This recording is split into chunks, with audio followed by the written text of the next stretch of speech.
oh man, it is a lot going on in the world of Caitlin Clark. New sponsorships to the left, new deals to the right. It's a lot going on. We are gonna get to everything. Oh, that's a boss move.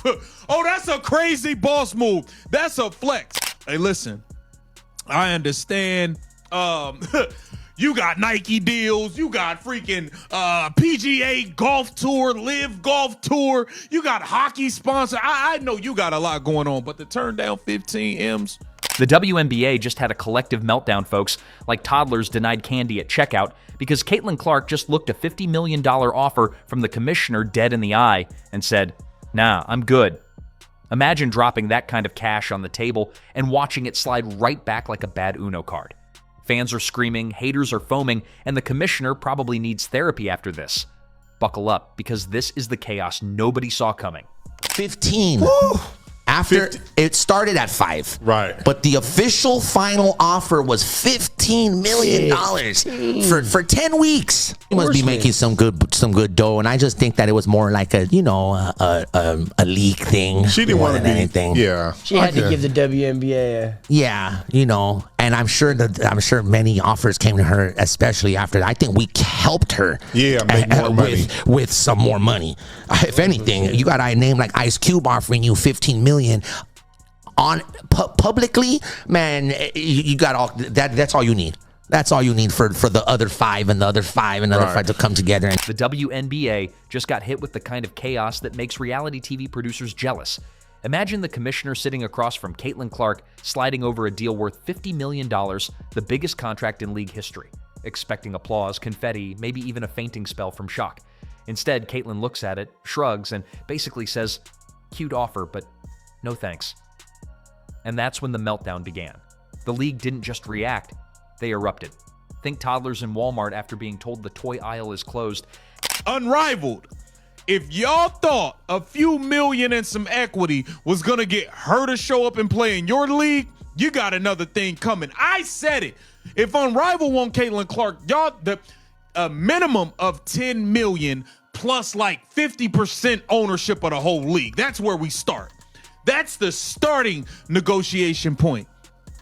I might have undersold her, y'all. I might have undersold Caitlin Clark.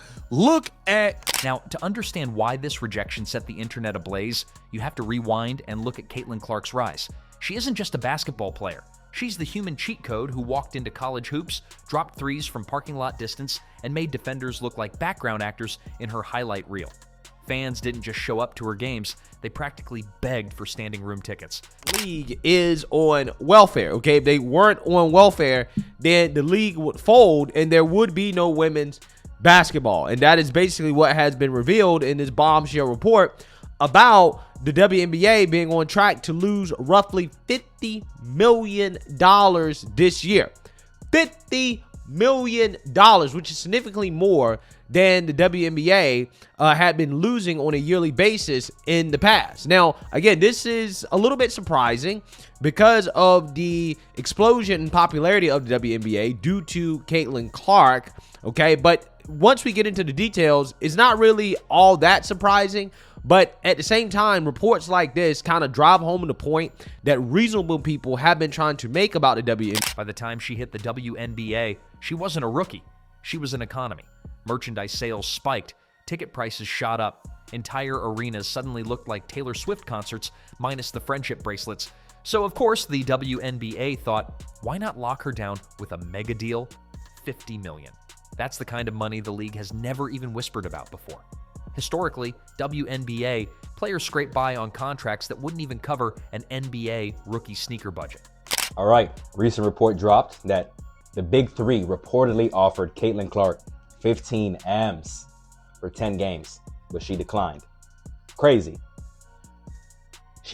Her endorsement deals must be pretty decent for her to willingly turn that down, because we know her WNBA salary is nothing to brag about.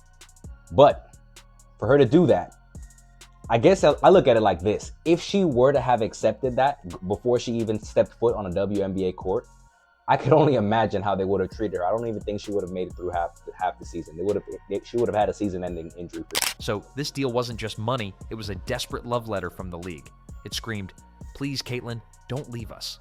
we need you more than oxygen. But then came the twist, the rejection. And let's be real, this wasn't just a no. This was a nuclear number. The kind of no that makes the person offering it suddenly reconsider all their life choices. The commissioner probably felt like someone who just spent a year planning the perfect marriage proposal, only to get turned down in front of a crowd with iPhones recording in 4K. Endorsements from Nike, Gatorade, State Farm, you name it, are worth way more than a league check. She doesn't need the WNBA's $50 million when she can rack up double that by just smiling in commercials and casually draining logo threes. And here's where the comedy really kicks in. The WNBA thought they were offering her the deal of a lifetime. But Caitlyn knows her worth. She isn't just a player, she's the league's main attraction, the reason casual fans even bother tuning in. And she declined it. If that doesn't tell you how much money Caitlin Clark is making, I don't know, bro. Because who's saying no to $15 million for 10 games? She doesn't even have to score 10 points and she still would be making more than a lot of NBA players make. But Caitlin Clark isn't even back from injury yet to play for the Indiana Fever. Do you guys think Caitlin Clark should have taken this $15 million deal? In fact, at this point, Caitlin Clark is to the WNBA what Wi-Fi is to your house. You might technically still survive without it, but good luck convincing anyone to stick around. The fallout was instant. Fans went wild, with half calling her a genius and the other half calling her reckless. Meanwhile, sports media outlets spun into overdrive, treating this like a Wall Street crash mixed with a royal scandal. Headlines practically screamed, "Is Caitlin Clark destroying the WNBA?" And deep down, the league had to ask the same question. Caitlin just looked the WNBA in the face and reminded them that she doesn't need them nearly as much as they need her. It's like if Netflix offered Taylor Swift a massive deal to do a concert special, and she responded by saying, "That's cute, but I just made more than that selling vinyl albums last week." The power dynamics flipped instantly, but don't think the WNBA took this quietly. Oh no, the league went into panic mode. Caitlin Clark, they would have no fans. And I think that a lot of people are forgetting the fact that just, again, a few years ago, before Caitlin Clark was in the league, this is what it looked like at a WNBA. Imagine a boardroom full of executives pacing, sweating, and wondering if they should sell plasma just to raise another $20 million. Social media managers scrambled for damage control, pumping out highlight reels, hashtags, and motivational quotes about growth of the game. But it was too late. The narrative was already out. Caitlin Clark had flexed on the entire league. Now, the deeper question, what does this mean for the WNBA's future? If one player can look at a $50 million offer and shrug, what does that say about the league's ability to hold on to stars? Because here's the kicker. Caitlin isn't the only one who knows her value. And the commissioner? Let's just say they're probably still replaying that moment in their head at 3 in the morning, wondering how it all went so wrong. If you thought the WNBA would just politely nod and move on after Caitlin Clark turned down $50 million, you clearly underestimate how dramatic this league can get when cornered. Speaking of basketball, your cousin Caitlin Clark just got an 8-figure deal with Nike. Yeah. A lot of people in our community is up in arms. They not feeling that. They mad Aja Wilson don't got a shoe yet. And it's simple math, bro. Aja Wilson played in the championship for the WNBA, and the final game peaked at like 1.2 million. Caitlin Clark played in the Final Four, and the game before the championship game peaked at 17 million viewers. Caitlin Clark is gonna come to the WNBA and She violate that shit. This wasn't rejection. It was a full-blown humiliation. Imagine organizing the world's biggest surprise party, hiring Beyonce, renting out a stadium, and then the guest of honor doesn't even show up. That's exactly how the commissioner felt. Except worse, because the whole world was watching. The first stage of the league's reaction? Pure denial. Reports swirled with anonymous insiders, insisting Caitlin didn't actually say no. They claimed it was complicated or still under discussion. Translation, the WNBA was scrambling to save face faster than a teenager trying to delete their browser history before their parents walk in. Then came the anger. But to anyone paying attention, it was strategy. Caitlin was playing chess while everyone else was still fumbling with the checkers box. And oh, the memes. Social media had a field day. People posted clips of the commissioner sweating during press conferences, edited with captions like, "When you realize your entire business model depends on one 22-year-old. Others mocked up fake WNBA ads reading, "Please, Caitlin, we'll even throw in free snacks for life." It was brutal but hilarious, and the internet never misses a chance to dunk on desperation. The WNBA needs to do something about this. Caitlin Kathy Engelberg, you need to get a hold of what's going on here. The officiating Kelsey Mitchell getting knocked around like a damn pinball, shoots 4 free throws. Aaliyah Boston plays an entire game as big, as strong, as physical as she is. Aaliyah Boston shoots 0 free throws. And she wasn't standing at the 3-point line. The officiating is flat out atrocious. Everybody else is getting calls. I think it's ridiculous. Just the fact that Aaliyah Boston shot 0 free throws tells you everything in itself. Meanwhile, fans split into 2 camps. On one side, you had the loyalists calling Caitlyn a sellout or a diva. They argued she was disrespecting the league that gave her a platform, but let's be honest here, the league didn't make Caitlyn Clark. Caitlyn Clark made the league matter. Before she showed up, WNBA highlights were buried deeper than your uncle's VHS tapes. After she showed up, suddenly people actually remembered the league existed. On the other side, you had fans praising her as a genius. They saw the rejection not as arrogance, but as self-awareness. Why tie yourself down to a long-term league deal when endorsements, media deals, and personal branding could easily triple that amount without the grind of back-to-back games in half-empty arenas? One network even had a panel debating whether Caitlyn Clark just ended the WNBA before it truly began. That's the kind of over-the-top coverage you normally reserve for alien invasions or government scandals, not women's basketball contracts. But hey, chaos sells, and Caitlyn had delivered chaos on a silver platter. This is something that do not be surprised if President Trump speaks on with that kind of audience that is protective of a Caitlyn Clark and what she stands for and what she represents. And they come to a conclusion that they believe she is being unfairly treated. That is going to be a problem for the WNBA. And based on Trump's history with the NFL and him being an obvious sports fan, goes to events and stuff like that, he pays attention to this kind of stuff. I'm just warning them, watch it, because if he gets involved and that base gets involved, because somehow, some way they embrace victimhood on a part of Caitlyn. What did it say to networks who only agreed to broadcast games because Caitlyn was on the court? What did it say to the other players who now realize they too might hold more power than the league wanted them to think? And don't underestimate how much this rattled the commissioner personally. This wasn't just about money, it was about control. The offer was designed to tie Caitlyn to the league to guarantee her spotlight and influence stayed under their umbrella. By rejecting it, she essentially announced that she couldn't be owned.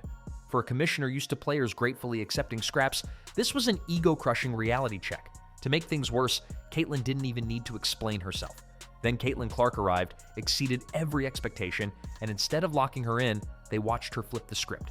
It's the equivalent of finally finding water in a desert, only for the water to look back at you and say, actually, I don't feel like being bottled right now. And let's not forget the ripple effect on the locker room. Other players saw Caitlyn's move and couldn't help but wonder, why are we settling for scraps? Why are we grinding for tiny contracts when maybe, just maybe, the real bag is outside the league? Suddenly, Caitlyn's rejection became a case study in empowerment. WNBA did it because the sisters was upset that Caitlyn was getting so much attention, and they had to, the league had to hold Caitlyn back or allow Caitlyn to be held back with the refs, allowing the physical play against her by the players, the media diminishing her impact at every turn, and her play, and the league never coming to her defense to try to thwart off some of her. Not empowerment in the way the WNBA's marketing team loves to plaster on posters, but real empowerment, the kind that terrifies executives. By this point, the league's meltdown was in full swing. They were scrambling for new strategies, new angles, anything to spin the narrative back in their favor. But the damage was done. Caitlyn Clark had shown that the balance of power didn't rest with the commissioner's office or the boardroom or even the broadcast deals. It rested with her, and she had no problem walking away from $50 million to prove it. Here's the part that really stings for the WNBA. Caitlyn Clark didn't reject $50 million because she was insulted, or because she secretly hates basketball, or because she woke up one morning and decided to audition for Dancing with the Stars instead. Endorsements are already showering her with cash. Nike practically rolled out the red carpet. Gatorade probably has her face printed on a warehouse full of bottles, and State Farm likely has her number on speed dial for commercials.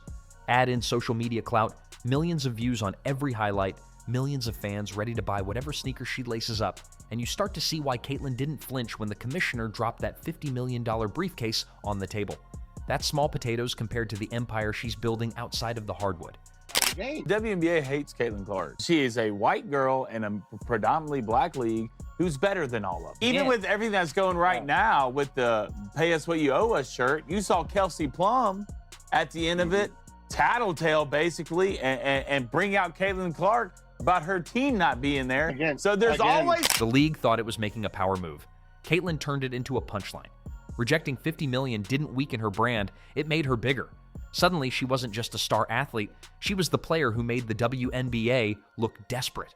She was the woman bold enough to say, I don't need your record-breaking offer, I've got bigger plans. And in the world of sports, there's nothing sexier than leverage. Now let's zoom out for a second. This isn't just about one contract, this is about the future of women's sports, and Caitlin Clark may have just set the blueprint. For decades, female athletes have been told to be grateful for whatever scraps they're offered, smile for the cameras, promote growth of the game, and never question the pay gap. Caitlin just shattered that entire playbook.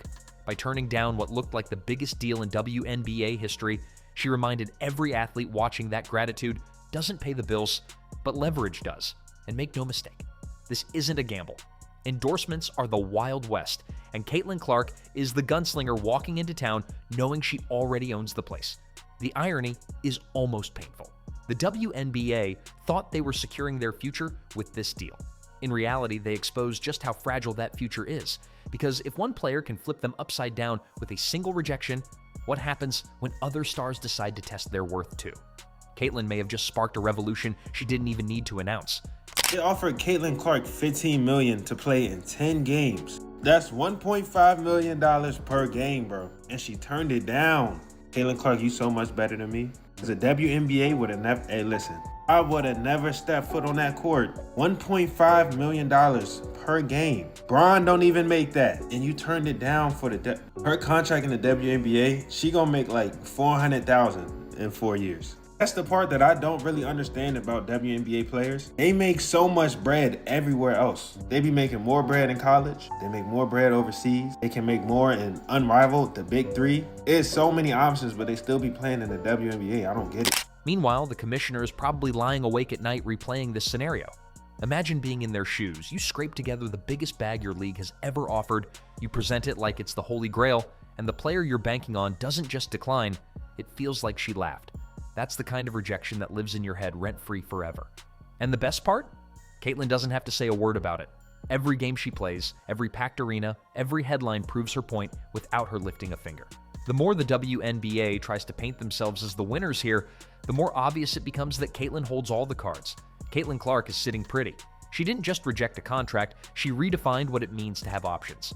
She showed the world that in modern sports, the real power doesn't sit in a commissioner's office. It sits with the stars who know their worth and aren't afraid to act on it. She reminded everyone that the WNBA needs Caitlin Clark far more than Caitlin Clark needs the WNBA. And she managed to do it with one simple, devastating word: no.